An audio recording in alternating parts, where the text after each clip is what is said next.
Je voudrais ressortir maintenant la différence Napenda kutosha sasa achanisho entre la tour de Babel kati ya ibumbashi ya Babeli et le jour de la Pentecôte. na siku ya Pentecote. Le jour, la tour de Babel, les gens se sont rassemblés. Ibumbashi ya Babeli bantu balichangana Comme le jour aussi de la Pentecôte. sawa vile vile siku ya Pentecote. La Bible déclare ils ont trouvé une plaine de Shinéa. Ils se sont réunis là-bas. Comme le jour de la Pentecôte, ils sont venus, crétois, arabes, prosélytes. Ils sont venus de toutes parts aussi à Jérusalem. Biblia inatangaza bakapata fashi moja kunyoloka ndio pale balichangana, lakini na siku ya Pentecote tena bantu walitoka mafasha kwa chana chana. Donc d'un côté nous avons la plaine de Shinéa na kule ngambo tunakuwa na fashi ya Shinea et de l'autre nous avons Jérusalem. na kule ngambo tunakuwa na Jerusalem. Maintenant il va se passer quelque chose. Na kutapitikana mambo. Et c'est ça justement qui distingue les deux événements majeurs dont nous sommes en train de parler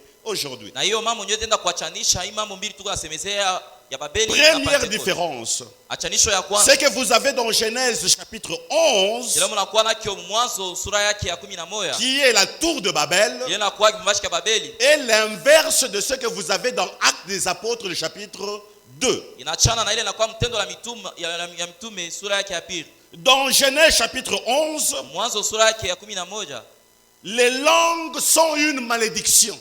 lugha inakuwa ni laana. Parce que Dieu va descendre Ndio Mungu atashuka et il va les confondre. atenda sasa kuwapatia confusion. Et les langues sont devenues une source de malédiction et de confusion. Na lugha inakuwa singi ya laana. Tandis que dans Actes des Apôtres, Lakini mtendo la mitume le chapitre 2, sura yake ya pili ces langues qui autrefois étaient une source de malédiction, de confusion, lugha ile ilikuwa msingi ya laana, ces langues dans Actes des Apôtres sont devenues une forme d'union, de rassemblement. lakini mtendo la mitume ile lugha inakuwa sana namna ya kokota watu na kubeka fasi Les moja. langues ont apporté une unité.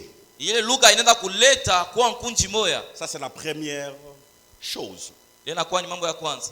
Deuxième chose, Kitu cha pili, dans Genèse chapitre 11, Mwanzo sura yake ya à 11 la tour de Babel, mkiumbacha cha Babeli les hommes bantu ont rejeté Dieu. balimutupa Mungu, Ils ont voulu se faire un nom. balipenda kufanya njina yao. Mais dans Actes des Apôtres, le chapitre 2, Lakini mtendo la mitume c'est Dieu autrefois rejeté Mungu ule barutupaka est devenu leur Dieu. anakuwa Mungu wao. Et c'est ça la différence. Ndio ile chanisho. Laissez-moi vous dire, bien-aimés, Acha niambie mpendwa, sans Dieu, pasipo Mungu vous n'êtes rien. hamwezi kitu. Sans Dieu, Pasipo Mungu vous ne ferez rien. hamsafanya Et kitu. d'ailleurs, la Bible me dit, Biblia inatangaza sans moi, pasipo mie vous ne pouvez rien. hamwezi kufanya kitu.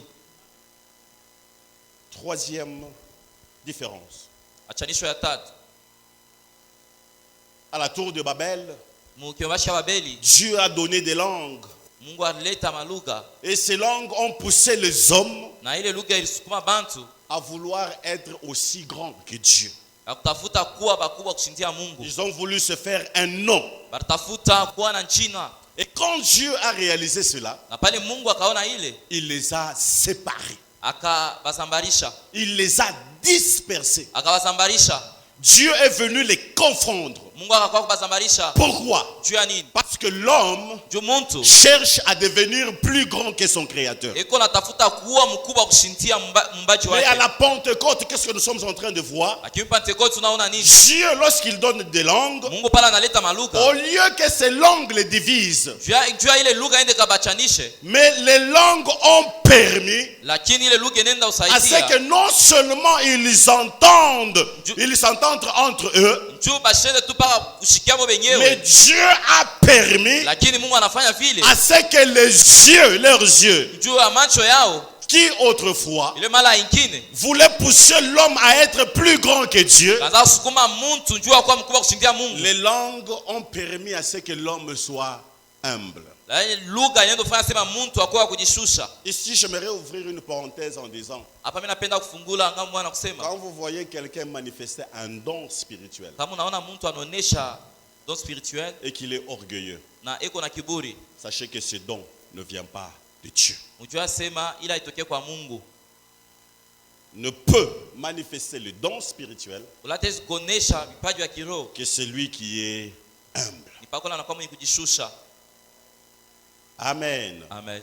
Amen. Amen. Quatrième chose, quatrième différence enfin.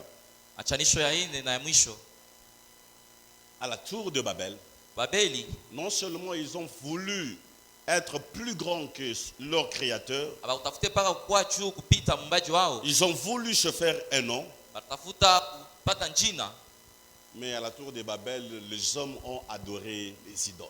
lakini mu kiumbashi kya Babeli bantu baranza kuabudu Là masanamu. où Dieu n'est pas, Basile Mungu asinako, l'homme adore ce qui ne vient pas de Dieu.